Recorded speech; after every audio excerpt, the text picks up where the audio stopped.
اعوذ باللہ من الشیطان الرجیم بسم اللہ الرحمن الرحیم الحمد للہ الذی لا یبلغ مدحتہ القائلون ولا یحصی نعماءہ العادون ولا یعدی حقہ المجتہدون الذی لیس لصفتہ حد محدود ولا نعت موجود ولا وقت معدود ولا اجل ممدود فطر الخلائق بقدرته ونشر الرياح برحمته والصلاة والسلام على الرسول المسدد المصطفى العمجد المحمود الأحمد سیدنا و مولانا و مولا الکونین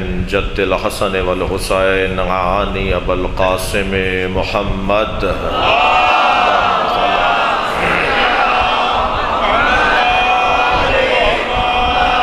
وآلہ الطیبین الطاہرین المعصومین الذین قال اللہ انما یرید اللہ لیذہب عنکم الرجس اہل البیت ویطہرکم تطہیرا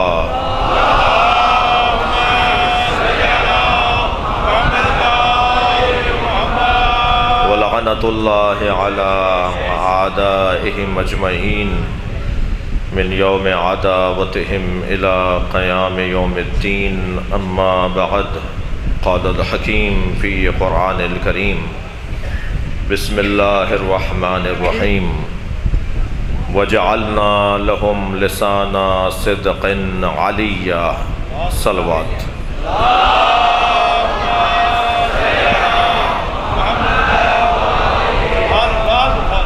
ایک سورہ فاتحہ 3 مرتبہ سورہ اخلاص مروج نوحہ بیانی نوحہ نویسی نوحہ خوانی مشاق ماہر لسانیات ہنرمند کتابیات قلم کار اسلامیات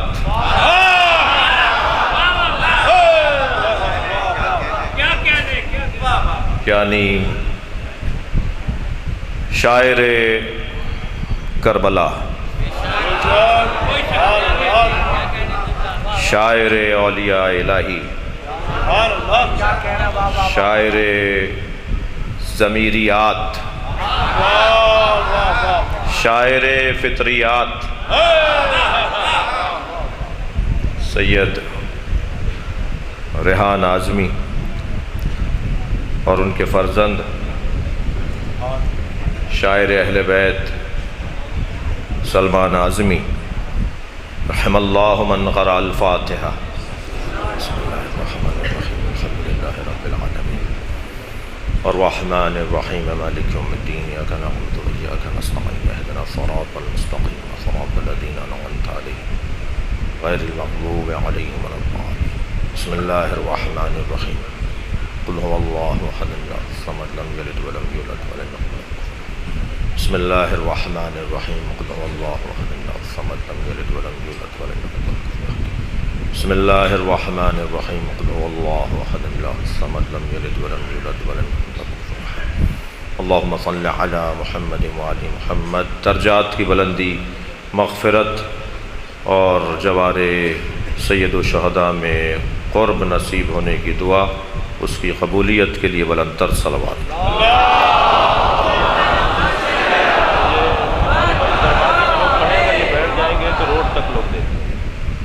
یہ جو سامنے بارگاہ کے افراد کھڑے ہیں، اس کی گزارش ہے کہ وہ اگر تشریف فرما ہو جائے تو باہر کے افراد بھی ذرا دیکھیں. بڑی مہربانی کی باہر صدر دروازے میں جو افراد کھڑے ہیں، اس کی گزارش ہے کہ وہ اپنے تہوار میں تشریف رکھ دیں، وہیں رکھیں تشریف، تاکہ جو باہر تک لگنا ہے وہ آپ وہیں دیکھ سکیں. نعرہ تکبیر! اور یہ جو اسٹیج پر بہت سارے موجود ہیں، ان سے بھی گزارش ہے کہ اسٹیج سے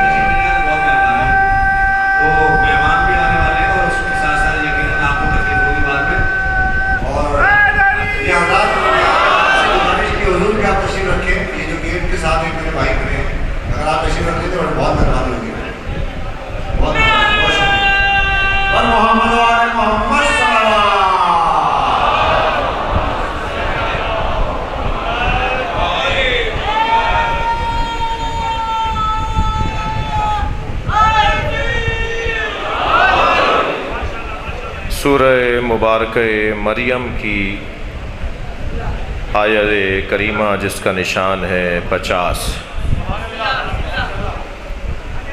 بہت دیر نہیں لگی مجھے آیت کے انتخاب میں،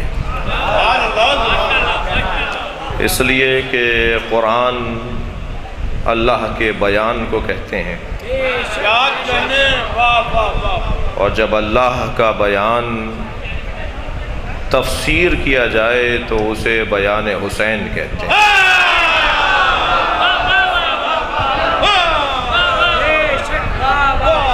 اور مجلس برسی ہے، ایک صلوات ہدیہ کریں گے۔ تم لوگ جگہ دو۔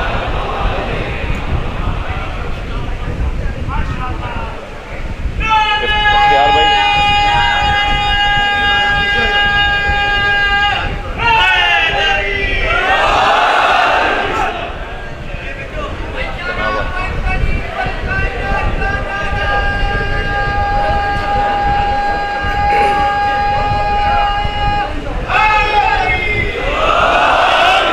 سفیر اعظم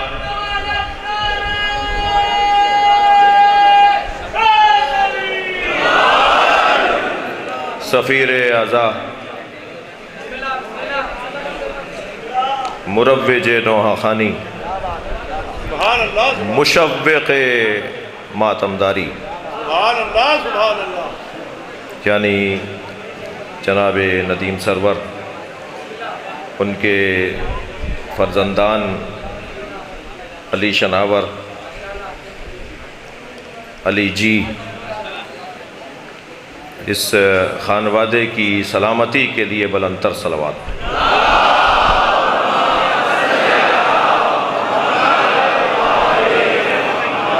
ان سے آپ کا جتنا پیار ہے اس کو مد نظر رکھتے ہوئے بلند تر صلوات۔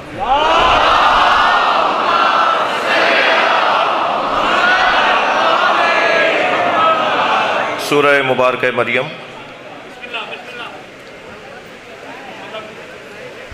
آیت نمبر 50، ارشاد حضرت احدیت، وَجَعَلْنَا لَهُمْ، اور ہم نے قرار دیا ہے انہی کے لیے۔ میں جب تک آیت کا خود لطف نہیں لوں گا لطف منتقل نہیں ہوگا۔ وَجَعَلْنَا لَهُمْ، اور ہم نے قرار دیا ہے، اس ہم کی طاقت کا میرے محترم سامعین کو اندازہ ہے، اور ہم نے قرار دیا ہے انی جاعل فی الارض خلیفہ، میں زمین پر خلیفہ بنانے والا ہوں۔ جو گفتگو کا آغاز ہی میں سے کرے اسے اللہ کہا جاتا ہے۔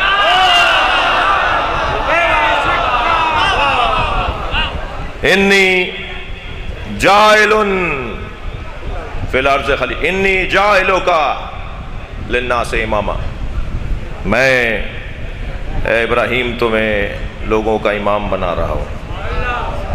یہ لب و لہجہ دیکھیے، اس میں اور ہم میں طاقت مختلف ہے، مگر دونوں میں ایک پیغام مشترک ہے، اور وہ یہ ہے کہ کسی میں دم ہے تو اس ہم اور میں کی طاقت کا مقابلہ کرے۔ چیلنج ہے، تحدی ہے، رعب ہے، جلال ہے، قدرت کا اظہار ہے، قدرت کا اظہار ہے۔ اب بات کس کی ہو رہی ہے؟ بات جو ہم کہہ رہا ہے اس کی ہو رہی ہے، بات اس کی ہو رہی ہے جو میں کہہ رہا ہے، اور میں سے اور ہم سے آغاز کلام ہے۔ مثلا سورہ مبارکہ ملک کی پہلی چند آیات، تبارک الذی بیدہ الملک وہو علی کل شیء قدیر، بابرکت ہے وہ جس کے ہاتھ میں ملک ہے۔ بھئی میں اردو میں مجلس پڑھ رہا ہوں، اردو کے محاوروں میں ایک محاورہ ہے کہ ان کے ہاتھ میں کیا ہے.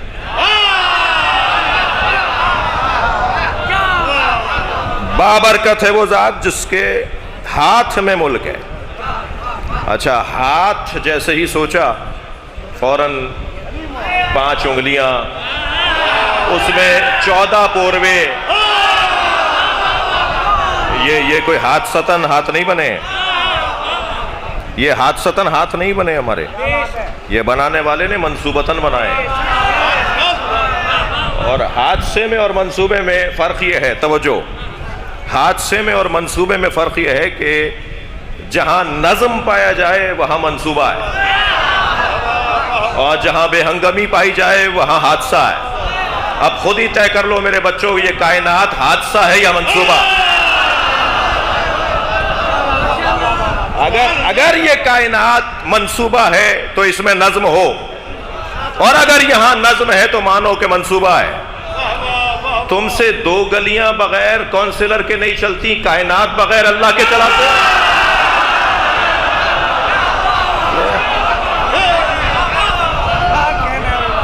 تبارک الذی بیدہ الملک ایک بہت بڑے انسان کی مجلس برسی ہے،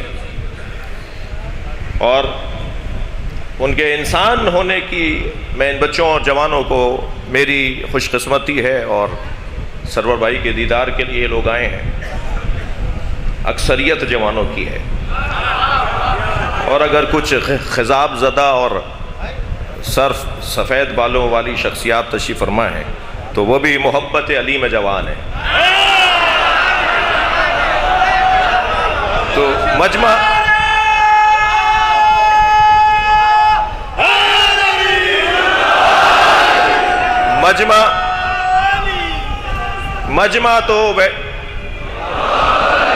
تو ویسے بھی جوانوں کا ہے. اچھا، آپ کی ولائی سماعتیں مجھے مجبور کر رہی ہیں کہ ایک جملہ اور ہدیہ کر دوں جو اس سے پہلے میں نے کہیں نہیں کہا، اور وہ جملہ یہ ہے کہ جنت میں جوان ہی داخل ہوں گے، تو ہماری دنیا کی جنت کو عزاداری کہا جاتا ہے.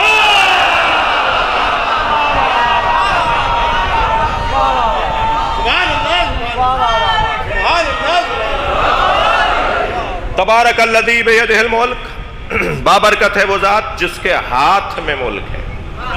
تو جب یہ ہم ہاتھ سوچتے ہیں نا تو اس میں 5 انگلیاں، اور 5 انگلیوں میں 14 پوروے. جو 14 پوروے بنا سکتا تھا وہ 16 بھی 13 بھی بنا سکتا تھا، مگر اللہ تو رازوں میں بات کرتا ہے نا، اسرار اور رموز میں بات کرتا ہے نا. جی، وہ تو توجہ دلانا چاہتا ہے، سونے نہیں دینا چاہتا وہ کہ قوم سو جائے، وہ جگائے رکھنا چاہتا ہے، جاگے رکھنا چاہتا ہے.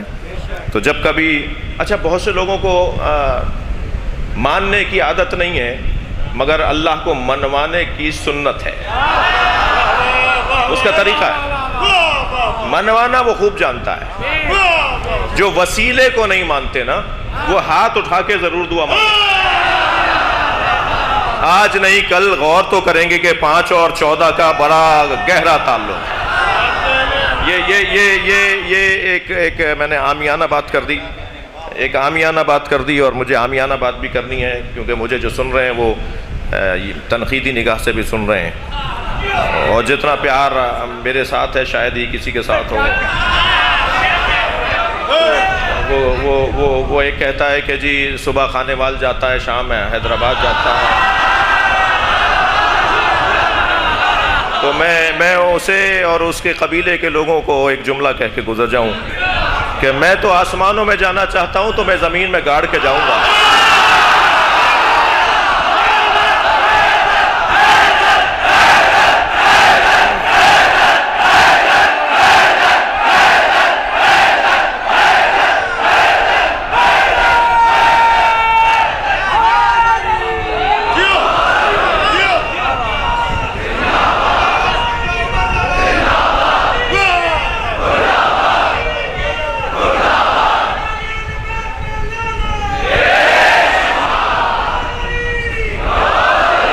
توجہ کر لیا آپ نے؟ بہت دیر نہیں بٹھانا مجھے اپنے عزیزوں کو.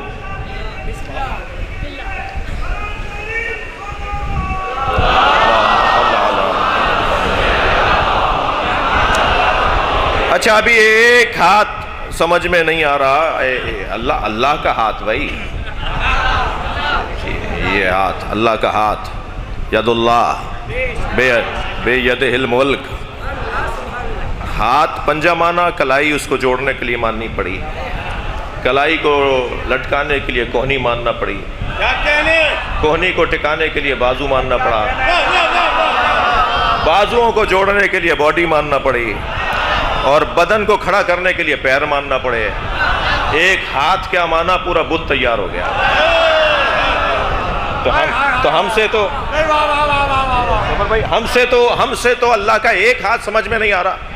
میں صفحہ قرآن کا پلٹ رہا ہوں, اللہ نے تو اپنے 2 ہاتھوں کی بات کی ہے. یا ابلیس ما منعک ان تسجد لما خلقت بیدی استکبرت ام کنت من العالین. اے ابلیس, تجھے اسے سجدہ کرنے سے کس نے روکا تھا جسے میں نے اپنے دونوں ہاتھوں سے بنایا ہے؟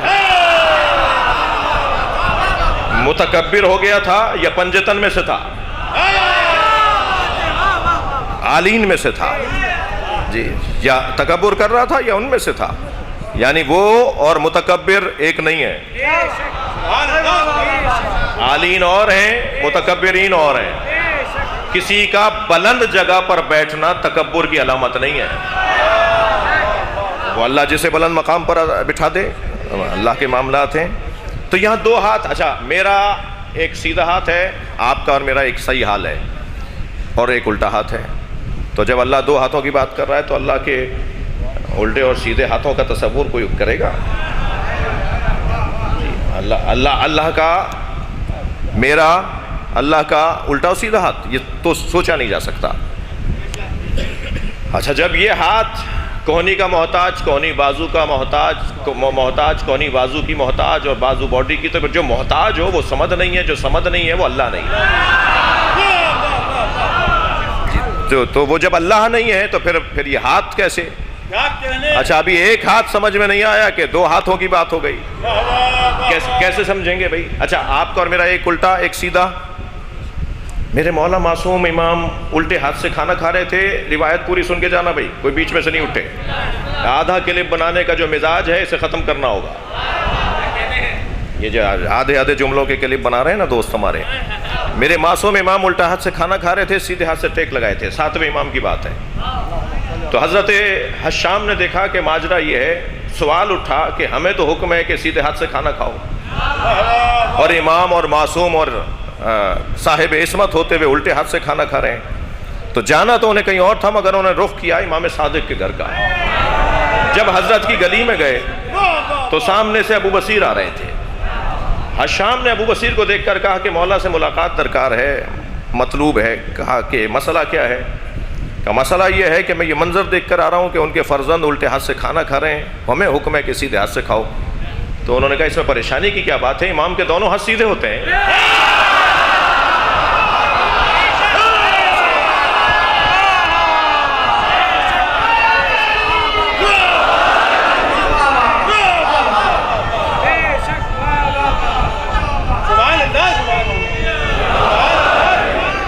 امام کے دونوں ہاتھ سیدھے ہوتے ہیں.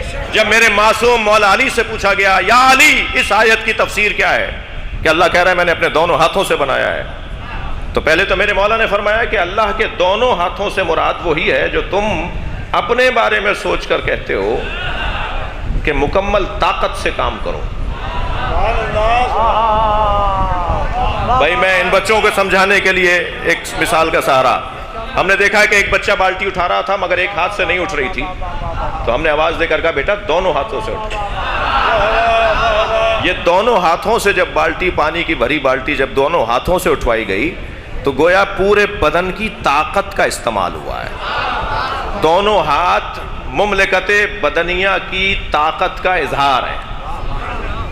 مملکت الہیہ کی طاقت کے اظہار کو علی کہتے ہیں.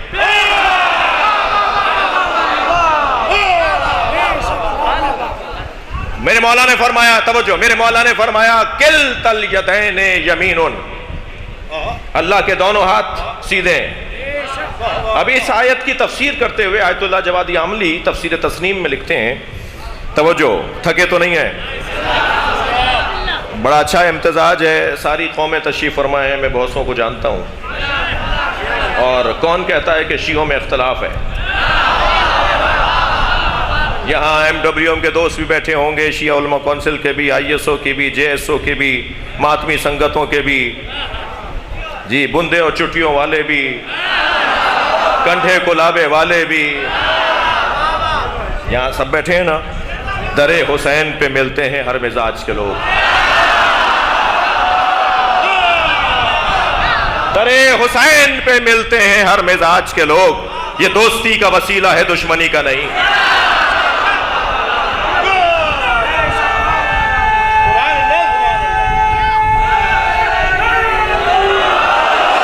شیعوں کو لڑوانے کی کوشش کرنے والے ذرا کان کھول کے سنیں، تمہارے ارادوں پر اوس پڑ چکی ہے، مستقبل تشیع کا ہے،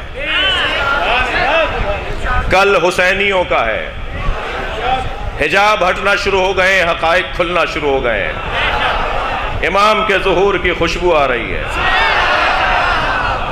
لوگوں کی الجھنیں دور ہو رہی ہیں، اس دروازے پہ بالآخر سب کو آنا ہے۔ مجھے تو یہ منطقی سمجھ میں نہیں آتی کہ علی دنیا میں چوتھے نمبر پر ہیں اور آخرت میں پہلے نمبر پر۔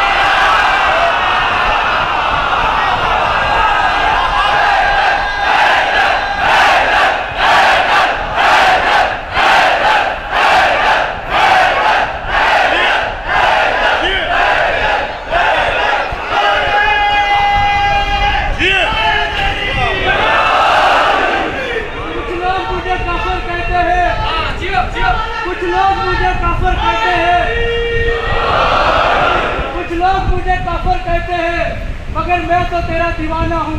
اے یا علی، تیرا عشق میرے دل میں سمایا ہے ایسے جیسے قرآن کے اندر پارے ہے، اور یہ بات جب لکھی کریم و سرور آ گئی تو میرے دل کے اندر جڑ گئی ایسے جیسے قرآن کے اندر آئے نعرہ حیدری۔ بھائی وقت کی تنگی، وقت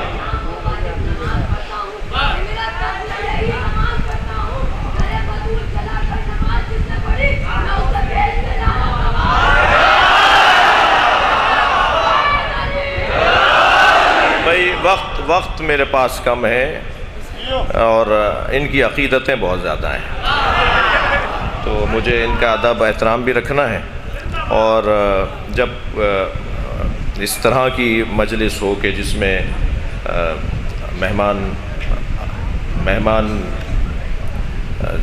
کہتے ہوئے تھوڑا تکلف ہو رہا ہے مجھے، تو آج کی مجلس کے تو سرور بھائی میزبان ہیں گویا، تو انہیں ہمیں سننا ہے، آپ کو سب کو سننا ہے۔ بڑا ایک جملہ نہیں کہوں گا تو مجھے بعد میں احساس ہوگا کہ میں کہہ کے نہیں گیا۔ آیت اللہ جوادی عاملی کہتے ہیں کہ اللہ کے دونوں ہاتھ سیدھے ہوتے ہیں اور اہل بیت کے دونوں ہاتھ سیدھے ہوتے ہیں۔ جملہ بڑا حسین ہے، ایسے سجائے بغیر کہہ رہا ہوں کیونکہ وقت کم ہے۔ اہل بیت کے دونوں ہاتھ سیدھے ہوتے ہیں اور اہل بیت کے دشمنوں کے دونوں ہاتھ الٹے ہوتے ہیں۔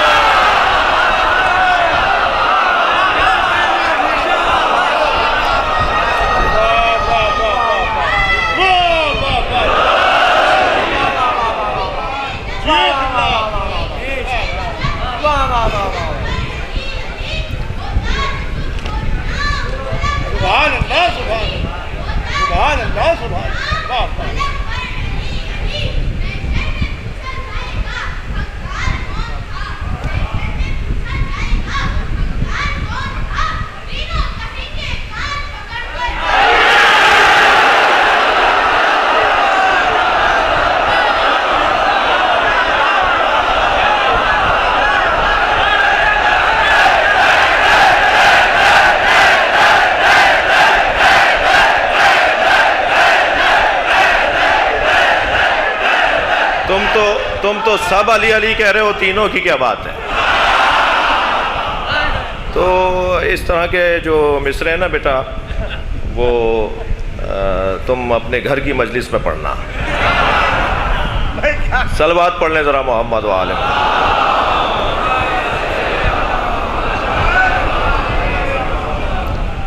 سب علی علی کہیں گے، آج نہیں سب علی علی کہیں گے۔ مجھے اس ملنگ سے بڑا پیار ہے جو گلی کوچوں میں آواز لگاتا ہے، وہاں میں مولوی نہیں پہنچ پاتا مگر وہ پہنچ جاتا ہے، اور وہاں جا کے کہتا ہے کہ آج نہیں کل سب علی علی کہیں گے۔ تو اسی کی جدوجہد ہے، مگر انتہائی حکمت سے، انتہائی دانائی کے ساتھ، انتہائی سمجھداری کے ساتھ، اور ہدف کو مد نظر رکھنا ہے، رستے میں اپنے پتھر نہیں ڈالنے، اور سمجھداروں کے ماننے والے ہیں تو سمجھداری کا ثبوت بھی دینا ہے۔ پاکستان میں کسی طرح کی کوئی اس طرح کی بات ہماری طرف سے نہیں ہوگی، اور نہ ہی ہم نے کی ہے۔ انتہائی معاملہ فہمی کے ساتھ آگے بڑھیں اور آگے بڑھیں گے۔ بات آگے بڑھا رہا ہوں۔ لب و لہجہ وجعلنا لہم، جاوید بھائی، وجعلنا لہم لسانا صدق علیہ۔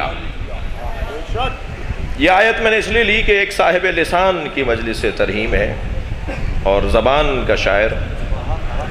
وجعلنا، اور ہم نے قرار دیا ہے، جب وہ کہہ رہا ہے نا ہم نے قرار دیا ہے، تو لب و لہجہ دیکھیے، کسی میں مجال ہے کہ جب وہ کہے کہ ہم نے قرار دیا ہے تو کوئی کہے کہ یہ ہم زبان کاٹ لیں گے؟ یہ زبان وہ ہے ہی نہیں جو گوشت کے لوتھڑے سے بولتی ہو، یہ زبان تو وہ زبان ہے جو خاموش رہے تب بھی بولتی ہے۔ یہ 24 سال خاموش رہے تو پھر نہج البلاغہ بنتی ہے۔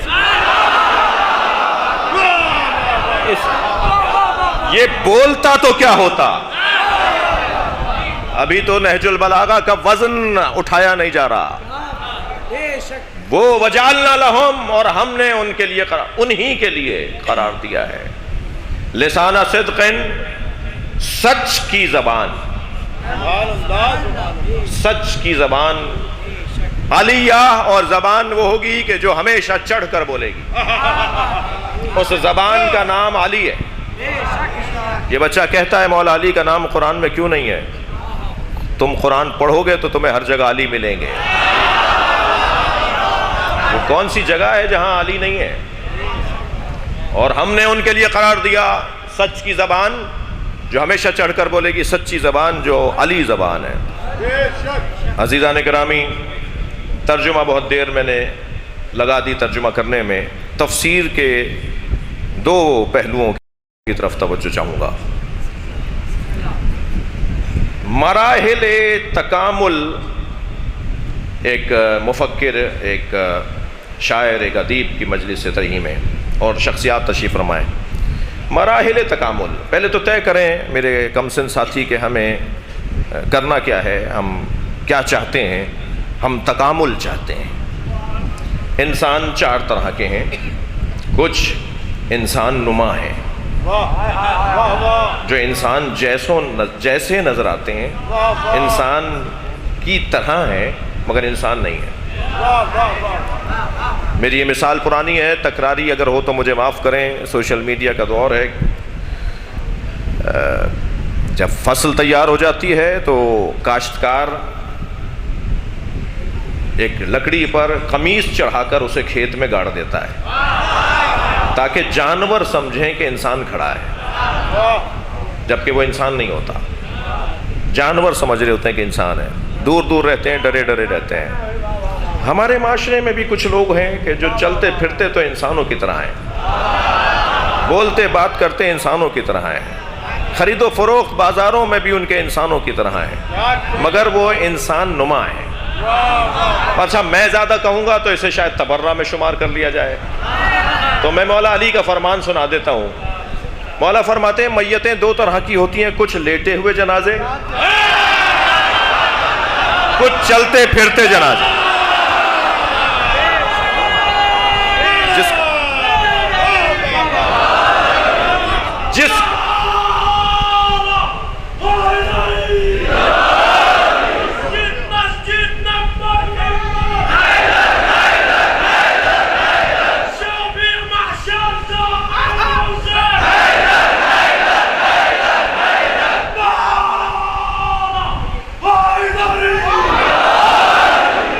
توجہ کر لی، جس کا ضمیر مر چکا ہو وہ مردہ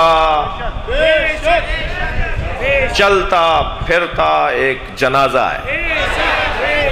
جس کا احساس مر جائے وہ ایک چلتی پھرتی ایک میت ہے.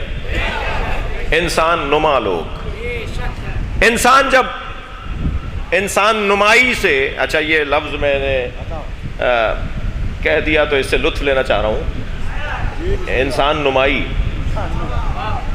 جی نماز نمائی، حج نمائی، تھوڑا سا کان بند کر کے سنیے گا، ماتم نمائی. سنا تو نہیں کسی نے؟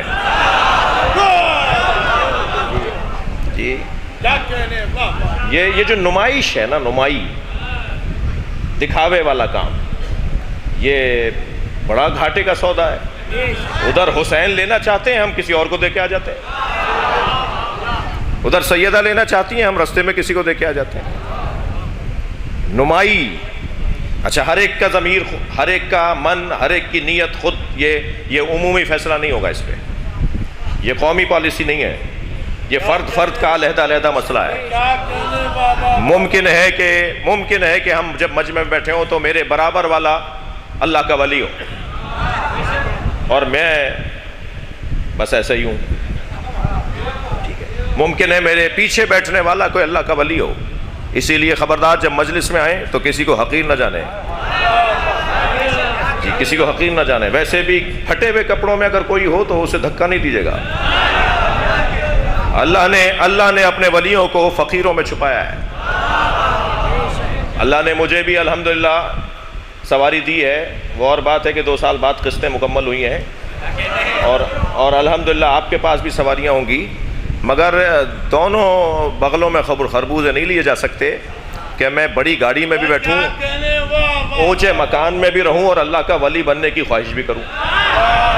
اگر مجھے اللہ کا ولی بننا ہے تو پھر مادی دنیا سے ہاتھ اٹھانا ہوگا.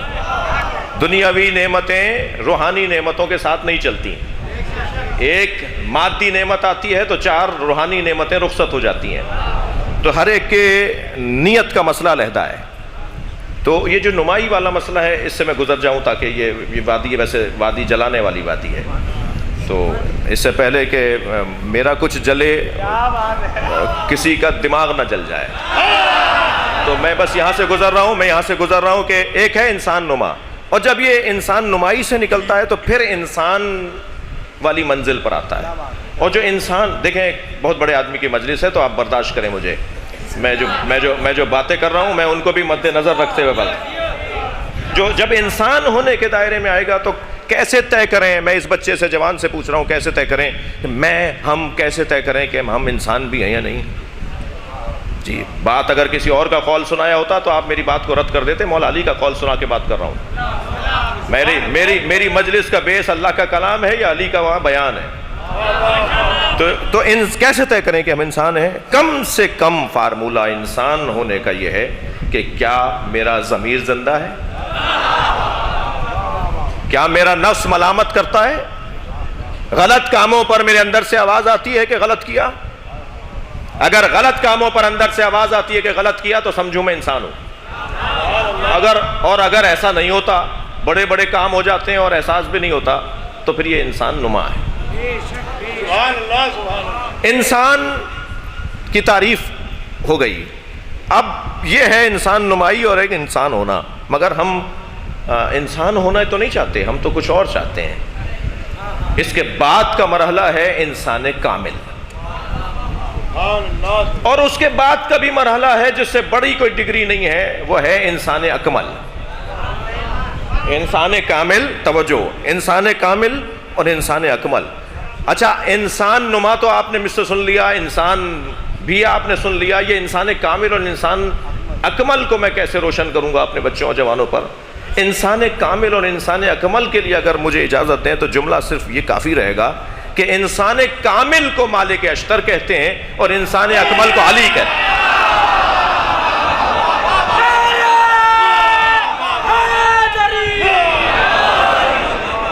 انسان کامل سلمان فارسی ہیں اور انسان اکمل محمد مصطفیٰ ہیں.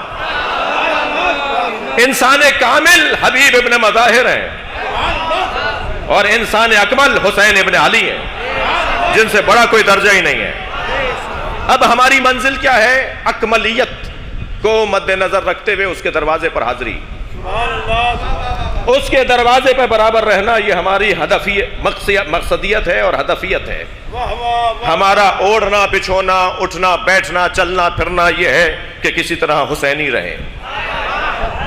آپ شاعری کر رہے ہیں تاکہ خود کو اور اپنے چاہنے والوں کو حسینی رکھیں، آپ مجلس پڑھ رہے ہیں تاکہ خود بھی حسینی رہیں، سامع بھی حسینی رہے، آپ نوحہ خوانی کر رہے ہیں، آپ ماتم کر رہے ہیں تاکہ خود بھی حسینی رہیں، آپ کے ساتھی بھی حسینی رہیں۔ ہماری منزل آخر کو حسین کہا جاتا ہے، اور جس نے حسین کو پا لیا اس نے ساری خوبیوں کو پا لیا، تمام تر کمالات کا مجموعہ مولا حسین کی ذات۔ میں اپنے قبیلے کے لوگوں سے ذرا کہوں گا کہ میرے اوپر ذرا رحم کریں، یہ جملہ ان کی مخالفت میں، بعض لوگوں کی مخالفت میں کہہ رہا ہوں کہ یہ کہنا کہ ہم رونے کے لیے پیدا نہیں ہوئے، اس میں نظر ثانی کریں، ہم رونے کے لیے پیدا ہوئے۔ بات مکمل کیے بغیر آگے بڑھنا اچھا نہیں ہے۔ میرے قبیلے کے لوگ اس جملے کے اوپر مذاق بنانا تنقید کرنا ذرا ترک کریں۔ آج نہیں کل مجھے معلوم ہے کہ اس بیان کے بعد بھی شاید میرے ساتھ کیا ہونا ہے وہ ہو جائے گا، اور آج نہیں کل بات روشن ہو جائے گی، بات آج مجھ پہ روشن ہے ان پہ ہو جائے گی۔ ہم رونے کے لیے پیدا ہوئے ہیں۔ کیا مطلب ہے؟ نماز کوئی پڑھ ہی نہیں سکتا جب تک کہ دل نہ مڑے، روزہ کوئی رکھ ہی نہیں سکتا جب تک دل آمادہ نہ ہو، حج کوئی کر ہی نہیں سکتا جب تک کہ دل آمادہ نہ ہو، زکوٰۃ کوئی دے ہی نہیں سکتا جب تک کہ دل تیار نہ ہو، کوئی جہاد پر نکلے گا ہی نہیں جب تک کہ اس کا دل تیار نہ ہو۔ سارا معاملہ ہی دل کا ہے، سارا معاملہ ہی دل کا ہے، اور دل اس وقت آمادہ ہوتا ہے جب رقیق ہو۔ رقیق القلب ہے کہ جو نمازی اچھا ہوتا ہے، رقیق القلب ہے جو روزہ دار اچھا ہوتا ہے، رقیق القلب ہے جو حاجی اچھا ہوتا ہے۔ دل تیار کرو، دل تیار کرنے کی زمین کو مجلس کہا جاتا ہے۔ صلوات پڑھے محمد و آل محمد۔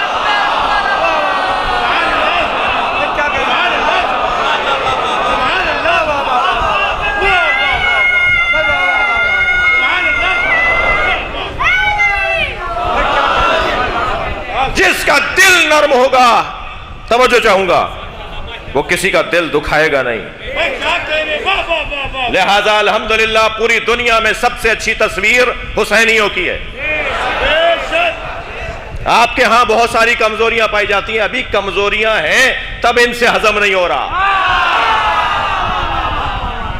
اگر ساری خوبیاں جمع ہو جائیں تو نہ جانے یہ میوزیم میں بھی نہیں ملیں گے۔ الحمدللہ پوری دنیا میں جو حسینیوں کی تصویر ہے وہ سب سے اچھی ہے، سب سے اچھی ہے۔ نہ یہ جا کے کہیں پھٹتے ہیں، نہ یہ جا کر کہیں حملہ کرتے ہیں، یہ تو اپنا سارا غصہ حسین کی عزاداری کی صورت میں نکالتے ہیں۔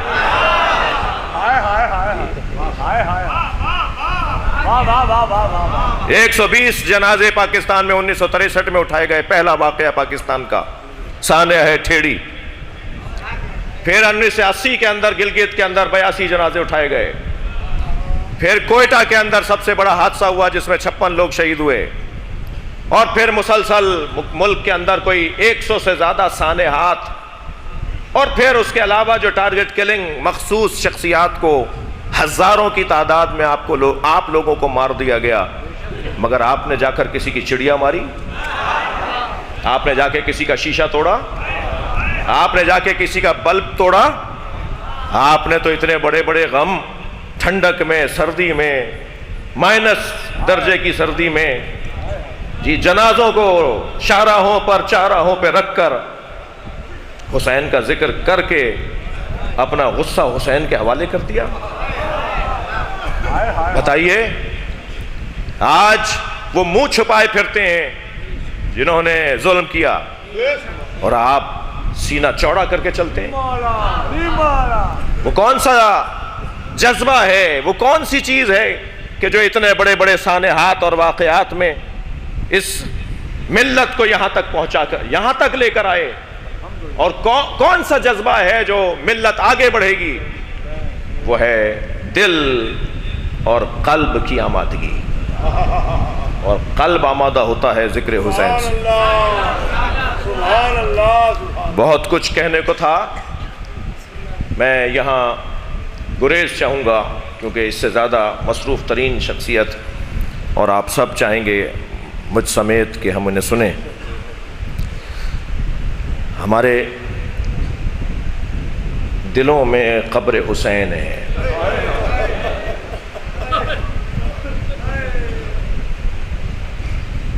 تاریخ تشیع تاریخ خون ہے، تاریخ تشیع تاریخ جانثاری ہے۔ میں اپنے جوانوں اور بچوں سے کہوں گا کہ اپنے فہم و فراست میں، معاملہ فہمی میں اضافہ کرو، حالات عالمی سطح کے مد نظر رکھتے ہوئے، ملکی معاملات کو دیکھتے ہوئے آگے بڑھنے کی ضرورت ہے۔ ہم حسینی ہیں، رستہ بنا لیتے ہیں، کسی بیریئر کے زد میں آ کر رکتے نہیں ہیں۔ زید شہید مار دیے گئے، مدتوں ان کی لاش کو لٹکایا گیا، مختار ثقفی تنہا ہو گئے تھے، حضرت عبداللہ شاہ غازی رحمۃ اللہ علیہ، ان کے جنازے کے ساتھ کیا ہوا؟ قس علی ھذا، مثال ایک نہیں ہے، مگر قافلہ یہاں تک پہنچ گیا نا، یہ قافلہ آگے بڑھے گا۔ یہ اعضاء ہمارے پاس امانت ہے، صاحب تک پہنچانی ہے۔ صاحب آج مجلس میں آئے ہیں، اور اگر کہیں دور ہیں تو اپنے گریے کے ذریعے انہیں بلا لیجئے۔ صاحب الزمان، صاحب فرش عزا، مورث ذکر حسین، وارث ذکر حسین، بلائیے مولا کو اپنے گریے کے ذریعے۔ وقت گزر جاتا ہے، وقت گزر جائے گا، مگر یہ نام محشر میں بھی، جنت میں بھی، ہر جگہ ہمیں سننے کو ملے گا۔ ایام فاطمیہ بے روایتیں گزر چکی، اور ایک تاریخ کی آمد ہے۔ اس ماں کو سلام کر لیں جس نے کبھی محسن کو شہید ہوتے دیکھا، جس نے کبھی حسن مولا کے جگر کے ٹکڑے دیکھے، جس نے کبھی حسین کو گھوڑے سے گرتے دیکھا۔ آیت اللہ مشکینی حرم حضرت معصومہ خم میں مصائب پڑھ رہے تھے، اللہ کا ولی مجتہد، میں نے ان سے خود سنا ہے، کوئی واسطہ نہیں ہے جی۔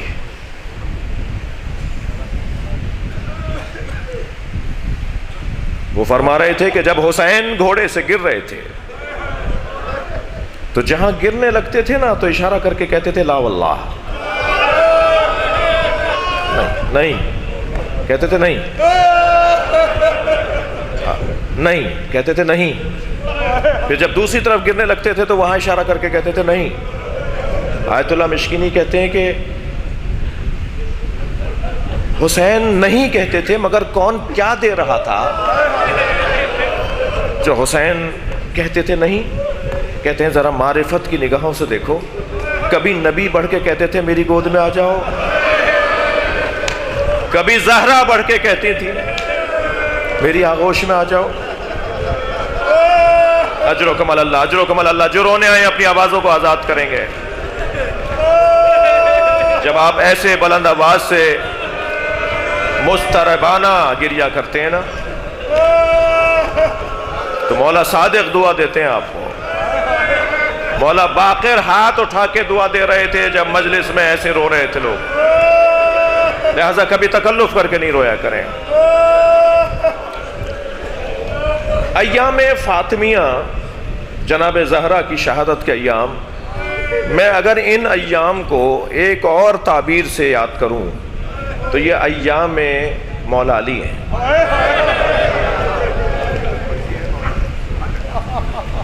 مولا علی اجرکم اللہ. مجھ سے میں مولا کی بارگاہ میں آپ کو لے جانا چاہ رہا ہوں. ایک مرد کے لیے سب سے مشکل گھڑی، یعنی میں یوں کہہ لوں کہ بازوؤں پہ تیر کھانا آسان تھا،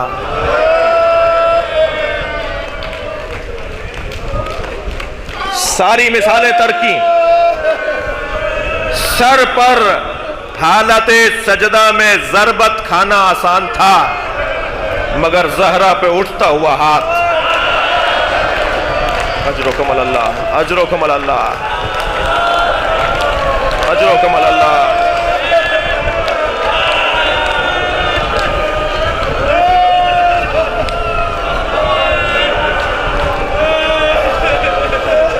اجرکم اللہ.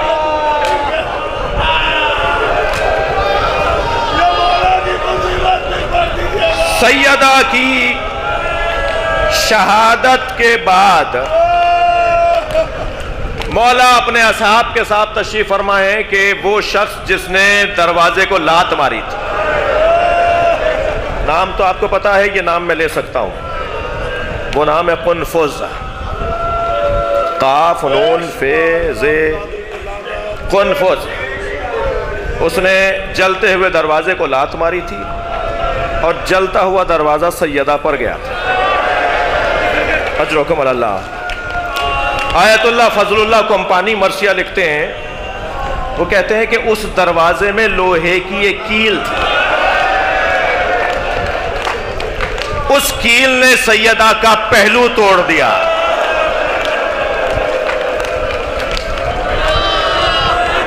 اجرکم اللہ. آپ کی آوازیں بلند ہیں. اگر پسلی ٹوٹ جائے نا،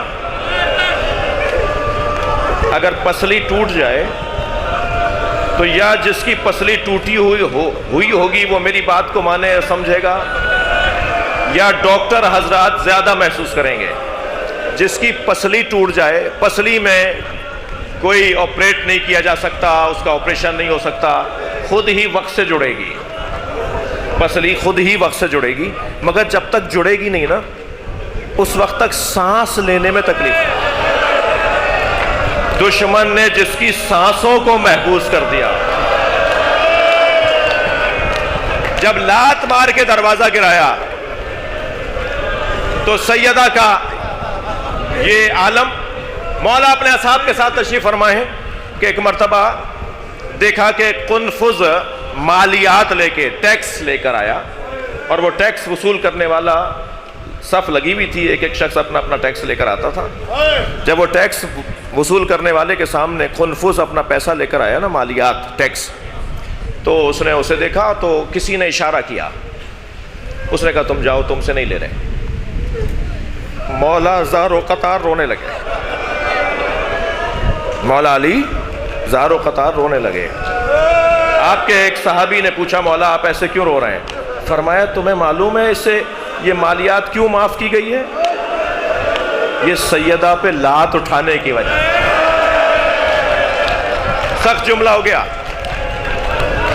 اللہ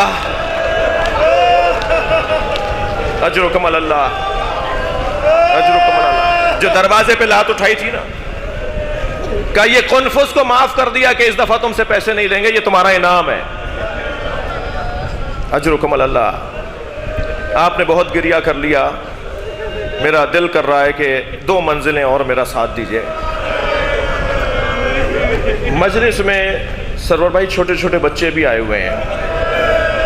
چھوٹے سے بچے کے سامنے اگر اس کی ماں کو مارا جائے،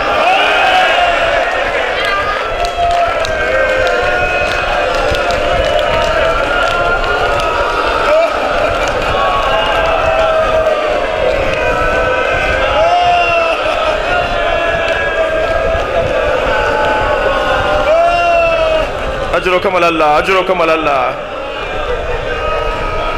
ایک شخص کہتا ہے میں نے اپنی زوجہ کو غصے میں آ کر ایک تماچا مار دیا۔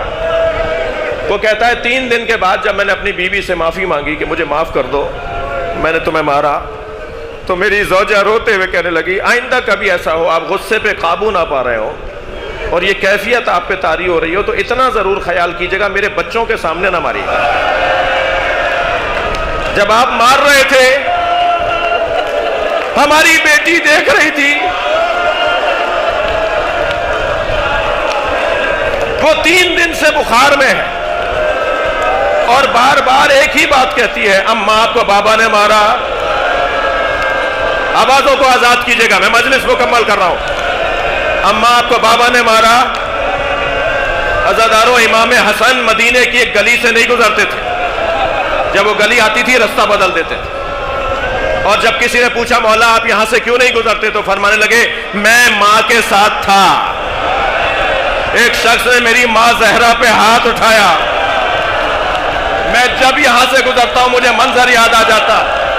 مجلس مکمل کر رہا ہوں۔ سلام ہو زینب کبریٰ پر، ماں پر اٹھتا ہوا ہاتھ دیکھا، کبھی سکینہ پہ اٹھتا ہوا ہاتھ دیکھا، کبھی جناب رباب پر اٹھتا ہوا تازیانہ دیکھا، آوازیں دیتی رہی واہ مصیبتہ ماتم حسین۔